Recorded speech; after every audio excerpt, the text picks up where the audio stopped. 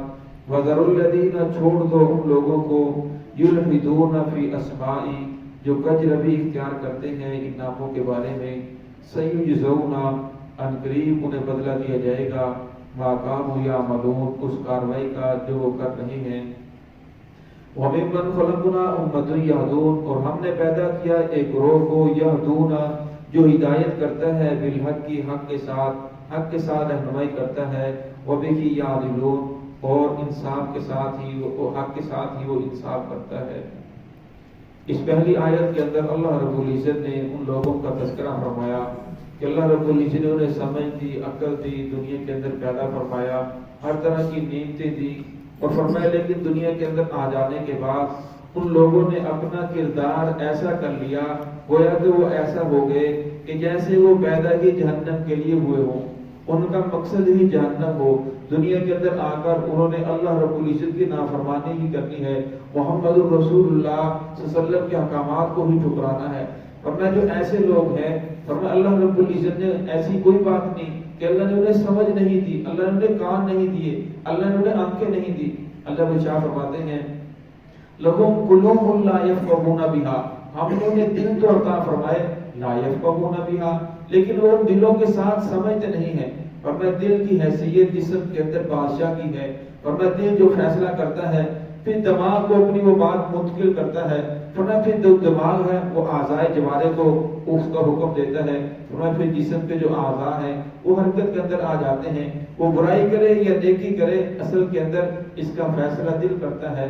تو اللہ نے شاہ فرمایا کہ ہم نے انہیں دل تو عطا فرمائے آیت کو بہا لیکن وہ اس کے ذریعے جس چیز کو سمجھنا چاہیے کہ دنیا کے اندر ہم آئے ہیں, آنے کا کوئی مقصد ہے. افحسبتم انما خلقناکم عبثا کہ کیا اللہ رب العزت نے بے فائدہ سب کو پیدا فرما دیا؟ ایسی کوئی بات نہیں. فرمایا دنیا کے اندر اللہ رب العزت نے جس چیز کو پیدا فرمایا ہے اس کا کوئی نہ کوئی مقصد ہے.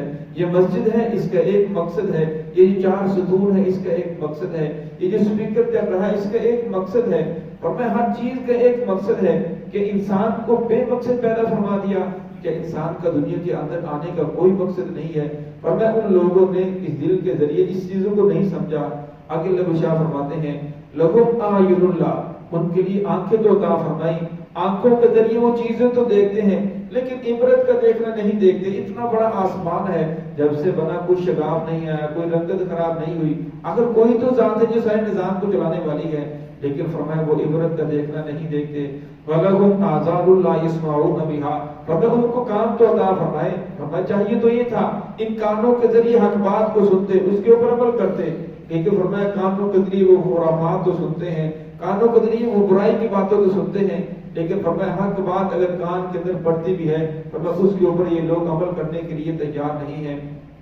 اگے اللہ شاہ فرمایا اولئک کالانعام فرمایا جو لوگ اتنا کچھ ہونے کے باوجود پھر بھی سیدھے راستے کے اوپر آنے کے لیے تیار نہیں, اولئک کالانعام یہ لوگ جانور ہیں. پھر آگے شاہ فرمایا بل ہم اضل بلکہ یہ جانور سے بھی زیادہ بدتر ہیں. جانور کی 2 صفات ہیں, جانور کو شعور نہیں ہوتا, جانور کو عقل سمجھ نہیں ہوتی. اور میں دوسری اس کی صفت یہ ہے لیکن جانور کا مالک جب اسے کسی کام سے جھڑک دیتا ہے, روک دیتا ہے تو وہ فوراً رک جاتا ہے. فرمایا جانوروں میں سب سے جو احمق بے وقوف ہے وہ گدھے کو کہا جاتا ہے.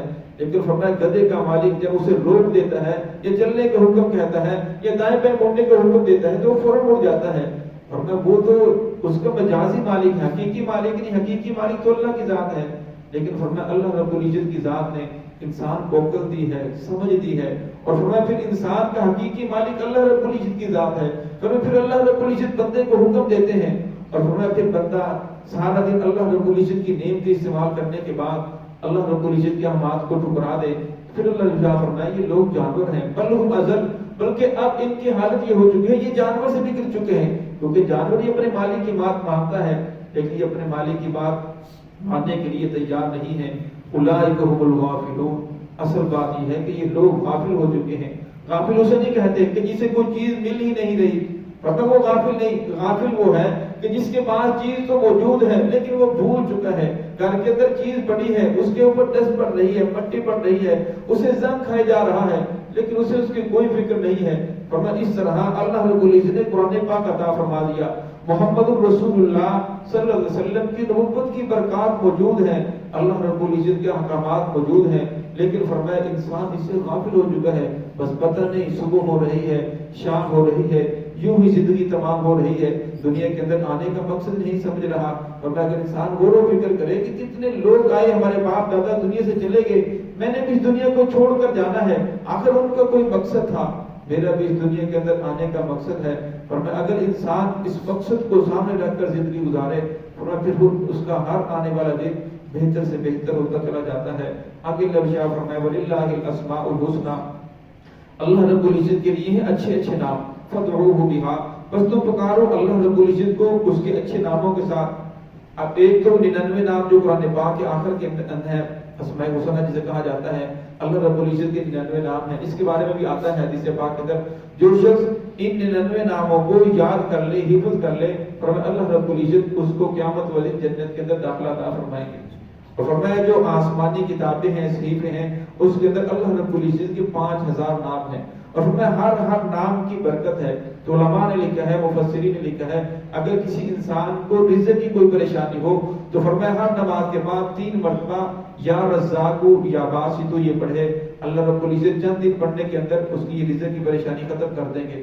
اور فرمایا اگر کسی انسان کو کسی دشمن کا خوف ہے کہ فلاں مجھ سے دشمنی کر رہا ہے، فلاں مجھ سے عداوت کر رہا ہے، یا کسی کی دشمنی کا خوف ہو، تو فرمایا وہ ہر نماز کے بعد 11 مرتبہ یا حکیم یا ودود پڑھے، بلا کر درود پاک پڑھے، فرمایا اللہ رب العزت چند دنوں کے اندر یہ مسئلہ اس کا حل فرما دیں گے۔ اگر فرمایا کسی اور کوئی اور پریشانی ہے، کوئی رشتے کا مسئلہ ہے، تو فرمایا یا رحیم یا کریم یا لطیف، ہر نماز کے بعد 3 مرتبہ پڑھے، اول آ کر درود پاک پڑھے، فرمایا چند دن کرنے کے بعد اللہ رب العزت اس کا مسئلہ حل فرما دیں گے۔ تو یہاں بھی اللہ نے ارشاد فرمایا کہ اللہ کو یاد کرو اس کے اچھے اچھے ناموں کے ساتھ۔ وَذَرُوا الَّذِينَ يُلْحِدُونَ فِي أَسْمَائِهِ، فرمایا چھوڑ دو ان لوگوں کو، فرمایا جو ان ناموں کے ساتھ کجروی اختیار کرتے ہیں، اللہ رب العزت کی ذات کو ماننے کے لیے تیار نہیں ہے۔ فرمایا اس سے مراد کفار ہے کہ کفار کے ساتھ تم کاروبار تو کر سکتے ہو، لین دین تو کر سکتے ہو، لیکن ایسی دلی دوستی لگا لینا کہ جس کی وجہ سے تمہارے کردار کے اوپر حرف آئے، تمہارے عقیدے کے اوپر حرف آئے، جس کی وجہ سے تمہارے جو اعمال ہیں وہ بگڑنے کا خطرہ ہو، فرمایا ایسی دوستی سے ان لوگوں سے بچنا ہے۔ وَمِمَّنْ خَلَقْنَا أُمَّةً يَهْدُونَ، فرمایا ہم نے پیدا کیا ہے ایک گروہ کو جو ہدایت کرتا ہے حق کے ساتھ۔ فرمایا قیامت تک آپ صلی اللہ علیہ وسلم کی حدیث ہے کہ قیامت تک ایک گروہ ایسا رہے گا جو لوگوں کو حق کی طرف بلائے گا، حق کی طرف رہنمائی کرے گا۔ فرمایا ساری دنیا میں اس کی مخالفت کرنی شروع کر دے، لیکن فرمایا وہ حق کو چھوڑنے کے لیے تیار نہیں ہوں گے۔ تو اس کا مطلب یہ ہے کہ قیامت تک ایک گروہ ایسا رہے گا جو لوگوں کو دین کی طرف بلائے گا، حق کی طرف رہنمائی کرے گا۔ تو یہاں بھی اللہ شاہ فرمایا وَمِمَّنْ خَلَقْنَا، ہم نے پیدا کیا ہے امتن، ایک گروہ کو، یہدون بالحق، جو لوگوں کی رہنمائی کرتا ہے حق کے ساتھ، وَبِهِ يَعْدِلُونَ، اور فرمایا حق کے ساتھ ہی وہ انصاف کرتے ہیں۔ فرمایا اس آیت میں ثابت ہوتا ہے کہ سب سے پہلے تو انسان اپنی فکر کرے، اپنی فکر کرنے کے بعد فرمایا جہاں تک اس انسان کا بس چلے لوگوں کو دین کی طرف لے کر آنا، محمد الرسول اللہ صلی اللہ علیہ وسلم کی شریعت کو سمجھانا، آقا کی محبت اس کے دل میں ڈالنے کی کوشش کرنا، فرمایا یہ ہر انسان کی ذمہ داری ہے جہاں تک اس کا بس چلے۔ وَبِهِ يَعْدِلُونَ، اور فرمایا وہ حق کے ساتھ ہی انصاف کرتے ہیں، عدل کرتے ہیں۔ فرمایا اس کا مطلب یہ ہے کہ وہ محمد الرسول اللہ صلی اللہ علیہ وسلم کی شریعت کو اپنی زندگی میں لاگو کرنے کی کوشش کرتے ہیں، اور پھر جہاں تک اس کا بس چلتا ہے لوگوں کو محمد الرسول اللہ صلی اللہ علیہ وسلم کی شریعت سمجھانے کی، اس کے اوپر لانے کی کوشش کرتے ہیں۔ دعا ہے کہ اللہ رب العزت ہم سب کو صراط مستقیم پہ چلنے کی توفیق عطا فرمائے۔